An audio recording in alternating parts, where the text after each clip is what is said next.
Bonjour à toutes et à tous, et bienvenue sur la chaîne. Aujourd'hui, accrochez-vous, car l'épisode de Plus belle la vie, encore plus belle que nous allons décrypter ensemble est l'un des plus intenses, poignants et bouleversants de cette nouvelle saison. 3 destins vont se croiser, se briser et peut-être se reconstruire, Samuel, Patrick et Hector. 3 hommes confrontés à leurs limites, à leurs démons, à leurs choix les plus douloureux. Samuel, tout d'abord, au cœur d'un ouragan intérieur. Après avoir flirté avec la mort et frôlé le point de non-retour, il ose enfin briser le silence, affronter Patrick les yeux dans les yeux, et poser les premiers mots sur son enfer d'addiction. Ce face-à-face glaçant avec son supérieur va tout changer. Puis, dans une séquence d'une humanité bouleversante, il pousse la porte d'un groupe de paroles et laisse tomber le masque. On découvre alors un Samuel à nu, brisé, mais debout. Pendant ce temps, Patrick, figure d'autorité, d'abord abasourdi par les révélations, va devoir faire un choix. Entre la sanction et la confiance. Et sa réponse, aussi sobre que puissante, va offrir à Samuel une lueur d'espoir, un possible chemin vers la rédemption. Mais ce n'est pas tout. L'épisode prend une tournure encore plus déchirante avec le récit d'Hector. En apparence discret, presque effacé, il révèle à Blanche une vérité effroyable. La maladie progresse et il a choisi sa fin. Une date est fixée. Un compte à rebours silencieux s'amorce. Et l'émotion est à son comble lorsque l'amour et la mort se frôlent dans un même souffle.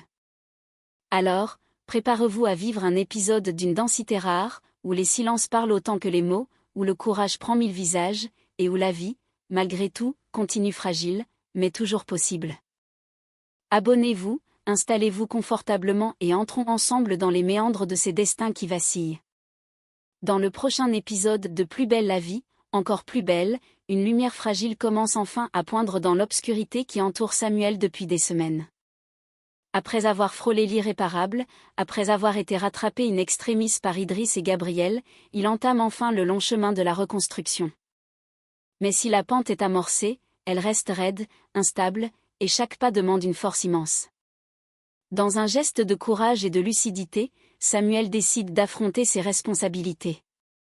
Il demande à voir Patrick au Mistral, dans un endroit discret, loin de l'agitation du commissariat ou des regards du quartier. Il sait que Patrick, son supérieur mais aussi son ancien mentor, mérite de connaître la vérité.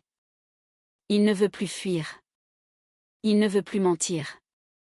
Le face-à-face est tendu. Samuel, la voix légèrement tremblante mais déterminée, finit par tout lui avouer, son addiction aux opioïdes, les vols de médicaments, le recours à un dealer, et la descente aux enfers qu'il a vécue en silence. Il ne cherche pas à s'excuser, seulement à assumer. À dire les choses telles qu'elles sont. Patrick reste silencieux un moment, visiblement choqué, blessé de découvrir à quel point Samuel était au bord du précipice. Mais au lieu de le condamner, il pose une main ferme sur son épaule. Tu viens de faire le plus dur, dire les choses. Maintenant, il va falloir tenir. Un échange sobre, mais humain, qui marque peut-être le début d'un respect retrouvé. Plus tard, une nouvelle étape décisive s'annonce. Accompagné par Gabriel, Samuel se rend devant un centre de soutien, spécialisé dans l'accompagnement des personnes en sevrage ou en détresse psychologique liée à la dépendance. À l'intérieur, un groupe de paroles est en cours. Samuel s'arrête sur le seuil. Il fixe la porte, hésite. Son cœur bat à tout rompre. Une partie de lui veut rebrousser chemin. C'est là que Gabriel intervient, d'une voix douce mais convaincue. Dis-toi qu'ils ont vécu le même enfer que toi. Ils savent ce que c'est. Et ils t'écouteront sans te juger. Samuel inspire profondément. Et cette fois, il pousse la porte. Il entre. Il s'assoit. Et lentement, les mots commencent à sortir. Finalement, assis en cercle au milieu d'inconnus réunis par une même souffrance, Samuel trouve le courage de rester. Le silence, d'abord pesant, devient presque réconfortant. Il observe les autres, écoute les premiers témoignages, sent le poids de la honte s'atténuer, doucement. Puis vient son tour. Tous les regards se tournent vers lui. Il hésite. Son cœur bat fort. Il pourrait rester muet, passer son tour. Mais quelque chose en lui cède. Alors il parle. Je suis capitaine de police et je suis accro aux opioïdes. Le ton est bas, contenu, mais les mots claquent. Il inspire, cherche son souffle, et poursuit, un peu plus vite, comme s'il voulait s'arracher à sa propre douleur. Moi aussi, j'ai eu besoin de produits. Pour anesthésier la douleur. Celle que je traîne depuis l'enfance. Un silence respectueux s'installe dans le cercle. Samuel baisse les yeux, puis les relève lentement. Cette fois, il va jusqu'au bout. J'ai découvert que mon père était une ordure. Un homme violent, destructeur. Et que ma mère, au lieu de le quitter, le protégeait. Elle fermait les yeux. Elle justifiait ses actes. Elle couvrait ses crimes. Sa voix se brise, mais il ne s'arrête pas. Et quand la vérité est sortie, elle a choisi de mourir avec lui. Pas de vivre pour moi. Elle a préféré se suicider à ses côtés, elle ne m'a jamais vraiment aimé. Et c'est ça, au fond, qui m'a fait le plus mal. Autour de lui, personne ne parle, mais tous écoutent. Un regard bienveillant ici, une larme discrète là. Dans cette pièce, Samuel n'est plus le flic respecté, ni le professionnel rongé par l'addiction. Il est un homme, brisé, qui ose enfin dire l'indicible. Et en se libérant ainsi, il franchit un seuil. Ce n'est pas une guérison, mais une ouverture. La première pierre d'une reconstruction possible. Pour la première fois depuis longtemps, Samuel n'a pas consommé pour taire sa douleur. Il l'a regardée en face. Et il l'a partagée. Pendant ce temps, au commissariat du Mistral, une discussion tendue se déroule dans le plus grand secret entre Idriss et Morgane. À l'écart des autres collègues, dans une salle isolée, Idriss pose sur la table un sac en plastique contenant plusieurs boîtes neuves d'opioïdes. Il les a retrouvées dans un coin discret du local technique, sans aucune trace d'enregistrement ni de saisie officielle. Le silence qui suit la découverte est pesant. Morgane comprend immédiatement ce que cela signifie, ces boîtes proviennent très probablement du stock que Samuel avait subtilisé. Pour Idriss, le dilemme est terrible. Prévenir Patrick, ouvrir un signalement officiel, cela reviendrait à trahir Samuel et le livrer à la justice disciplinaire, peut-être même à la radiation. Il regarde Morgane, déterminé mais inquiet, et lâche. Si Patrick apprend ça, c'est fini pour Samuel. Il ne s'en relèvera pas. Morgane, d'abord silencieuse, réfléchit longuement. Elle connaît la gravité de leur choix. Elle sait qu'ils marchent sur un fil, entre loyauté et devoir. Mais elle a vu Samuel au plus bas. Elle l'a vu se relever, franchir la porte du groupe de parole, oser affronter ses démons. Elle sait qu'il est en train de changer, que c'est fragile, mais réel. Alors, dans un souffle presque imperceptible, elle répond. D'accord. On dit rien. Pas maintenant. Il a besoin de soutien, pas de sanctions. Ainsi, tous deux décident de couvrir Samuel. De ne pas inscrire ses boîtes dans les inventaires. De les faire disparaître, discrètement. C'est un choix risqué, lourd de conséquences s'il venait à être découvert. Mais c'est aussi un acte de foi, de confiance envers un homme qu'il refuse de condamner trop tôt. La ligne rouge est franchie. Le pacte est scellé. Et désormais, le sort de Samuel ne dépend plus seulement de lui mais aussi du silence de ceux qui croient encore en lui. Plus tard dans la journée, dans un moment d'accalmie rare, Jennifer décide de franchir le pas. Bien que toujours installée temporairement chez Barbara, elle sent que le lien qui l'unit à Samuel n'est pas totalement brisé. Elle a longuement réfléchi, pesé ses peurs et ses espoirs, et choisi de lui rendre visite. Non par pitié, mais par affection sincère, et peut-être aussi par amour. Elle le retrouve chez lui, affaibli mais lucide, transformé par les épreuves. Son visage porte encore les stigmates du sevrage, les cernes, la fatigue, la tension nerveuse mais dans son regard, une lueur a refait surface. Celle d'un homme qui tente de se relever. Samuel l'accueille avec pudeur, presque gêné. Il ne sait pas s'il a le droit de la regarder comme avant. Mais Jennifer, sans un mot au début, lui prend la main. Et c'est lui qui parle le premier, d'une voix grave, mais honnête. Je vais me battre. Pour de vrai. J'irai à toutes les réunions, je suivrai le protocole. Je veux m'en sortir. Jennifer le fixe, les yeux brillants. Elle sent qu'il est sincère. Qu'il ne joue pas un rôle, qu'il n'attend pas de pardon immédiat. Elle prend une inspiration, puis lui demande calmement, presque timidement. Et si je revenais habiter ici? Tu crois qu'on pourrait réessayer? Un silence se pose.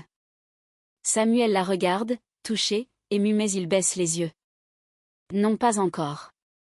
Pas maintenant. Je dois me concentrer sur moi. Sur le sevrage. Si tu reviens trop vite, j'aurai peur de retomber. Je veux être fort quand tu reviendras. Pour toi, mais surtout pour moi. Jennifer hoche doucement la tête. Elle comprend. Elle l'admire même, quelque part, d'avoir eu la force de lui dire non, pour de bonnes raisons. Ce refus n'est pas une distance. C'est une promesse de reconstruction. Ils restent là, un moment, sans se parler, simplement connectés. Entre eux, rien n'est encore guéri. Mais pour la première fois depuis longtemps, il y a quelque chose de solide sur lequel bâtir. Peut-être pas l'amour comme avant, mais une confiance nouvelle, patiente et pleine d'espoir. De retour au commissariat, Samuel franchit les portes comme un homme différent. Marqué, certes, mais plus droit, plus ancré. Ce n'est plus le capitaine rongé par le mensonge, c'est un homme qui affronte les conséquences de ses actes, même les plus sombres. À peine arrivé, il est accueilli par Idriss et Morgane. Pas un mot superflu, pas de tape dans le dos, juste un regard complice, sincère, et un sourire discret.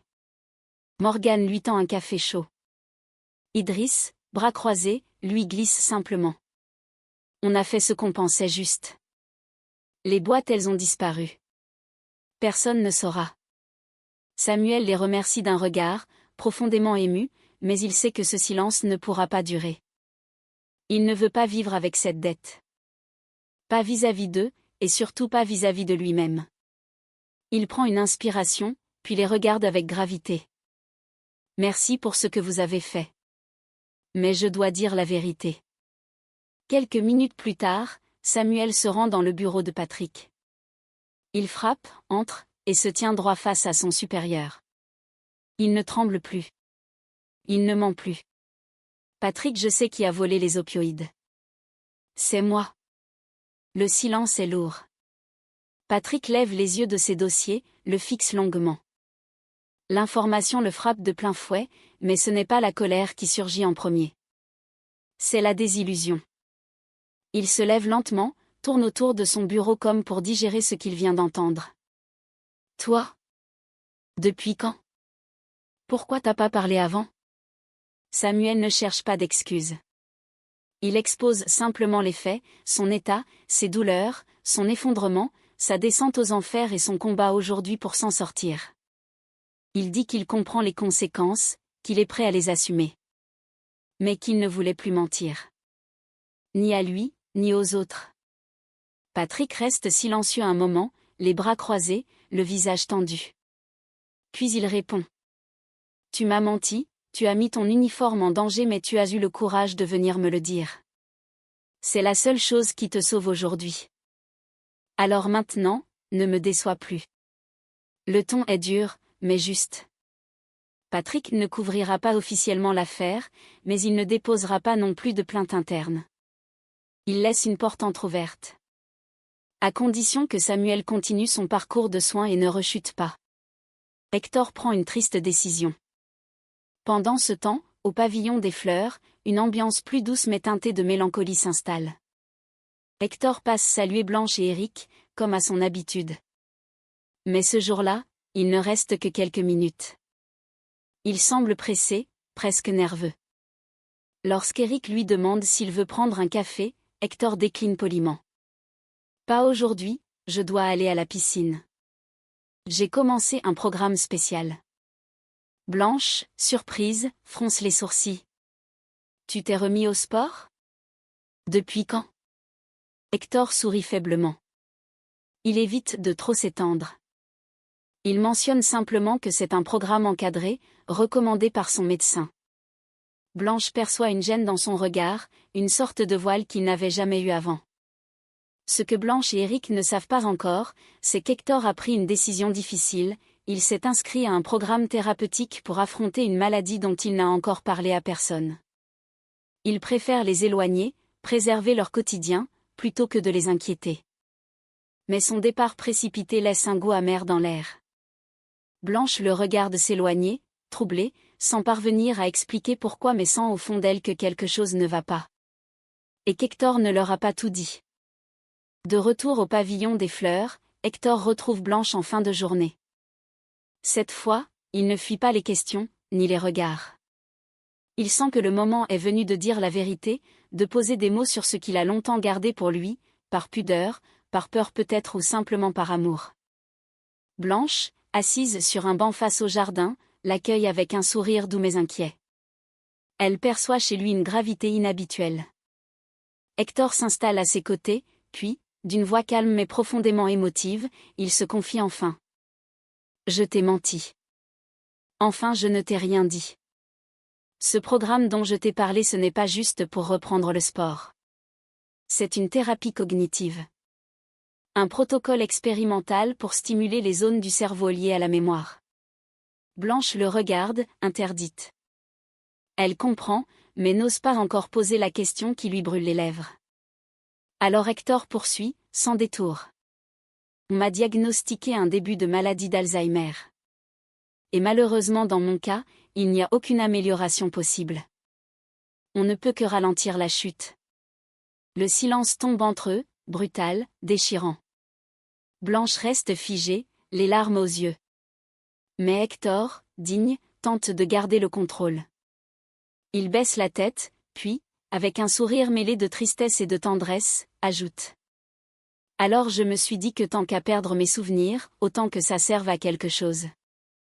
Je me suis porté volontaire pour un programme de recherche. Il faut bien que mon pauvre cerveau malade soit utile à quelqu'un. Blanche pose doucement sa main sur la sienne.